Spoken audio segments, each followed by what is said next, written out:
Yan na yan. Yan po ay may laman. Ito po. Yan. Tuturo ko na yan. Kung hindi ko gagalawin, hindi nyo agad mapapansin. Para siyang invisible, hindi po ba?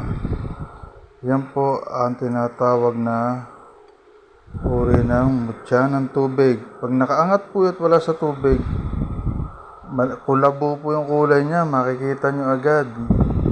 Kulabo. Yan po para sa pampaamo, panghalina sa mga tao, sa lakas, kontra sa kulam at barang po. Yan. Pampaamo, pangkaligtasan. Yan po. Ay ba, ginagamit po sa kabal ito. Kinakargahan nila ng orasyon.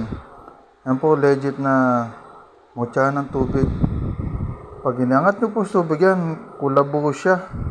Malabo lang kulay niya. Pero pag inilagay nyo, halos invisible na. Hindi po ba? Kung hindi nyo pa anuhin natin sa liwanag, may-reflect. Hindi natin agad makikita dahil invisible siya. May sa tagabulag po siya, yung mga masasamang tangka, hindi kayo makikita o matatagpuan. Hindi kayo mahagilap pag mayroong masama nagtangka sa inyo. Yan po ang bertud ng mutya ng tubig. Legit na legit po to.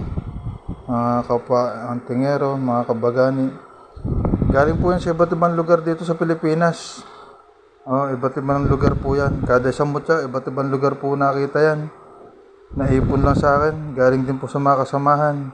Yan po. Maraming salamat po.